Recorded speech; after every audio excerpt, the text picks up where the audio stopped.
We talked about Pat's injury, and this is another thing that everyone's talking about is Jalen Hurts' shoulder injury, which he suffered towards the end of the season. And so many of the experts out there are saying that Jalen Hurts isn't 100% right now, that his shoulder is still injured. In the last two games we've seen him, and obviously, like Pat, he's had time to rest and heal over the last 2 weeks. But both times we've seen him so far, he hasn't thrown for more than 25 passing attempts in each of the playoff games, and they've been relying more on their run. And in the 5 games the Eagles had less than 100 yards rushing this year, they were 2-3. And this is a stat that I pulled from our guy Lance at the Spoken Podcast. In the 7 games the Chiefs defense held their opponents to less than 100 rushing yards, they went 6-1. And so there's parallels here. We hold teams to less than 100 yards. We're winning. When Eagles aren't running for over 100 yards, they're 2-3. They're not winning all their games. They're under 500. And with this potential of Hurts having this shoulder injury that they're kind of, they didn't have to really, both games have been blowouts. They didn't really have to throw the ball to press the arm at all. But you saw he was overshooting A.J. Brown. Some throws were low. Some people were contributing to that in that last game, to the shoulder not being 100%. How much of this game plan for us needs to be more about stopping the run to make Hurts throw the ball and to kind of let our guy Chris Jones exploit to kind of get back there? How much of the game plan needs to be us stopping the run this week? Without a doubt, we got to control the line of scrimmage. And I'm telling you, coming off the ball, that has got to be your main key. And I said this to some of my guys earlier. I was talking to Tony and Billy and guys we on the feed, and I was like, look, if the Chiefs stop the run, if you stop the run, that absolutely increases your chances, okay, to put it in Jalen Hurts' hand to throw the football, okay? That's what the main thing has to be with the defensive line. You have to stop the run. And I think that's the key to victory. The key to victory is to make sure you don't have those guys getting out there, Sanders and all those guys, Scott, and all those little guys, just running the football. And we get them through the lanes. And same thing with Jalen Hurts. Jalen Hurts is, he'll do pump with the ball. He'll take off running with his legs. So he's a very effective runner with the football as well. But I think that's one of the things you have to do. You got to make sure that you stop the run. So that to me, man, is any defense is trying to establish what you're trying to do against a good running football team. Stop the run. Okay. I think personally, our secondary, our young corners will match up well against A.J. Brown and what's the name of the other wide receiver, the little skinny dude. Devontae Smith. Yeah. So you get his hands on him, you bing, like a little pinball. So that's my thing about it. But AJ is going to be, but we got strong corners. We got big corners. And I think they can be able to run with this guy. So that's what I'm looking for, man. You stop the run, make him throw the football. Our corners, they'll be able to make sure that AJ Brown don't get off. Not to mention also Goddard and those guys too. You know what I mean? So the safeties will have to do a hell of a job against that the receivers of that game of the Eagles. Yeah, and that's funny though, because like you see, there's a lot of these Eagles fans that are very, with the way Spags wants to create pressure, they're really happy that we're going to go one-on-one with Devontae Smith. They're hoping for that, which is funny because you saying the Eagles fans? A lot of Eagles fans they're excited at the fact that we might have to go one-on-one with Devontae Smith with the pressure that Spags likes to bring. Hey man, listen, go one-on-one, let him catch a couple of footballs, and you hit that joker hard, man. He'd be ready to break. You can break that joker up. I've seen him limp off plenty of games where he come back in, but you hit him hard enough. We got a hard hitting secondary. We got guys that can tackle, and you beat him up, it could cause problems against him. And so once you get him out of the game, and then Quentin, what's his name, hit on him too. The only guy they got is AJ. You double up on AJ when you need to over top. Hey, it could be lights out at that moment. Yeah, it was Quez Watkins is the other guy. Quez Watkins. I don't know why I'm sitting over here. I done did 8 interviews over this thing, but yeah, Quez Watkins. He's a he's a decent receiver, So, but AJ Brown, I think he's going to be your guy. That's your go-to. But let me say this, okay? Because I was having this conversation with somebody else. we have seen probably the best receivers in the game this year. We have seen, Jamar Chase, Higgins, Diggs, Davis. We've seen these guys. And so I'm not worried about A.J. Brown or Devontae Smith. I'm not worried about them guys. Like I said, let Spags dial some things up. Come after Jalen Hurts. Matter of fact, same thing. That shoulder's hurting him. Come after him, right? So I think you have to do that. I think you have to create pressure. To me, that is a great game plan. And give over top when you need help. Sometimes in that pressure, you could roll, a safety over to get some help if you need it, right? So I think that's the game plan. You have to do that. But I don't seriously, you take Devontae Smith out, A.J. Brown is the one you got left and got it. Hey, man, I take Isiah all day, every day. Yeah, and I know that a big to-do is big more about Mahomes' injury, his ankle injury, but like we're talking about a guy who's a quarterback who has a shoulder injury, who likes to run. I mean, you're getting him more involved. The last few games, he really hasn't had to be involved because they've been blowouts. And a lot of people are talking about, if you look at strength of schedule, who they've played, who we haven't, and who we've played. I mean, that's one thing, like if Hurts does decide to run the ball, you're putting yourself in harm's way going against our guys. I mean, and if you forget whoever it is, it's football. You're putting your shoulder at risk there, having to go against that. So I mean, that's risky, right?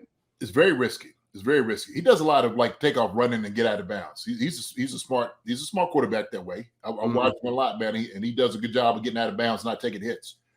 So he's a smart guy, and he's not going to take the same thing. He's not going to take a hit that he don't feel like he needs to. But the thing is, you got to make sure and capture that he's not getting out and escaping. So yeah, it's going Frank Clark, Carlos Dunlap. We got to see our guy George get after him. You know what I'm saying? And Nandi and Saunders, those guys got to show up. They got to show up this game. Same thing with the linebackers. They got to show up. We got to just rule and make sure that we're covering every blade of grass out there on the defense. And I think we will. Yeah, I think on a national scale, when we're in the Super Bowl, right, you have all eyes on you. And the Chiefs generally, over the last few years, we've started to have more eyes on us. But still, I think there's kind of there's a little bit of a gap there because I think a lot of these national media pundits don't really follow us at all. So they just have this thing, Chiefs don't play defense. It's like, well, it's getting to a point now where it's disrespectful to these guys who are, Chris Jones and all these guys who do feel disrespected. And they talked a lot about that in a lot of the media time this week. They've talked about the disrespect that they faced.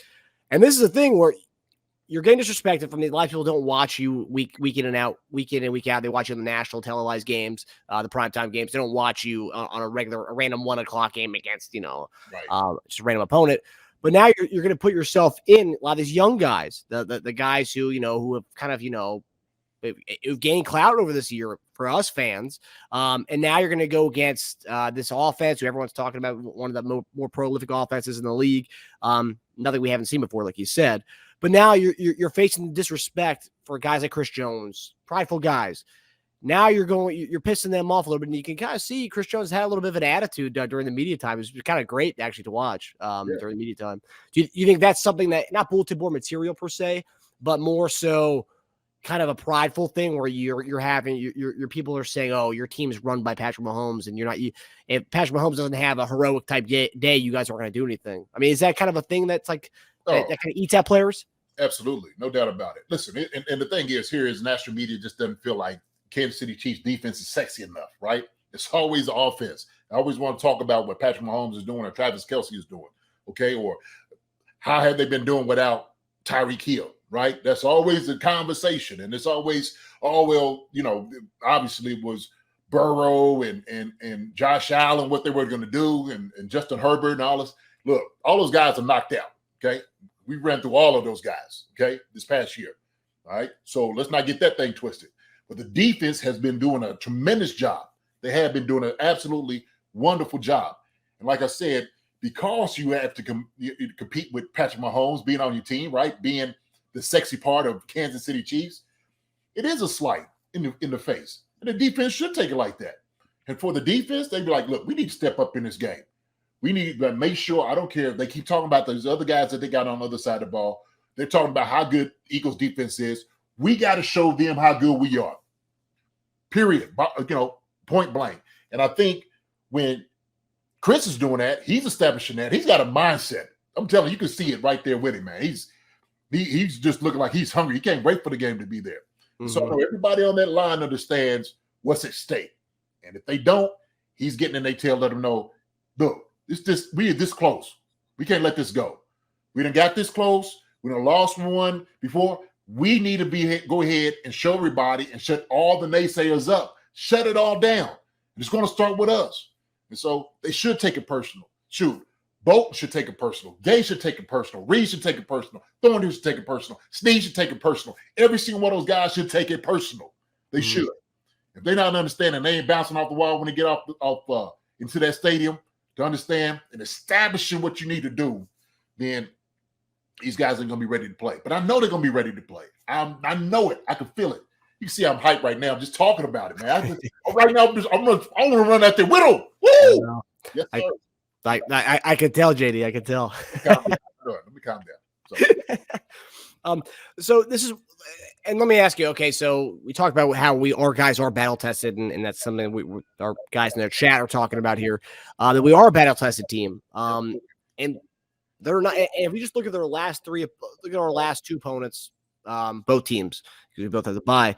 And I know you and I are both Jalen Hurts fans, so this is not taking away Jalen Hurts. Right. But if you were to rank quarterbacks on the teams we've played, including Philadelphia, so Jacksonville, Cincinnati, Hurts, where would you put Hurts on that list between those three? The three? Mm-hmm. I think, man, Hurts is a winner. He's a winner. He has, he don't have to be the prototypical quarterback, right? You don't have to be the 6'4", 6'5" guy standing pretty with locks laying out. I mean, he had the locks a long time ago when he was in college, right? Yeah. But he don't have to have that. He knows how to win games. He commands respect and attention when he's out there. Jason Kelce said that when I watched the interview. Jason was talking about Jalen Hurts and how he's like, man, he came in and everybody knows how to listen to this. He's a born leader. Mm-hmm. He is. But ranking him with these guys, I mean, I don't know. It's hard to say. I think that he's right up there with them. Put it that way. So he's right up with those guys. Okay. I forget quarterback, because each team is a little bit different in system wise. Because I mean, what makes Hurts so special is the system that he's in. That not so much. I mean, he's a great quarterback, but the system, right? That he is in, it kind of provides that, like, oh man, like that's their special offense. Offensively, of the three offenses we've played, where would you rank Philadelphia between Cincinnati and Jacksonville? Oh, it's pretty good. They would be right there with Jacksonville. I put them right there, maybe a little bit above that. I don't think they got a guys like Etienne and of course Mixon. With they run back by committee, but they do an effective job. But I've seen them like disappearing games, right? Same with Mixon, those guys. But I think they're right there in that. They're right there in the rank with them guys, man. So it's look. They got as an underdog, if I'm not mistaken. They get the Chiefs as an underdog, right? Yeah. There's a reason, and I think they think the offense is prolific, and the defense is going to do a tremendous job. And to be honest with you, I don't care what they've seen from the Chiefs offense. For them to try to get ready these 2 weeks and thinking about the number of plays that we done put together and what we do, it's still going to be tough for them, right? They're just going to rely on the pass rush to get hit home. That's what it's going to be. They're going to rely on the pass rush to hit home. Hi, everybody. Thanks for watching. Subscribe here to get the latest from the show. Also, be sure to check out the best clips from Chief Concerns. And if you prefer to listen to the show, subscribe and follow us on Apple Podcasts, Spotify, and anywhere else you get your podcasts.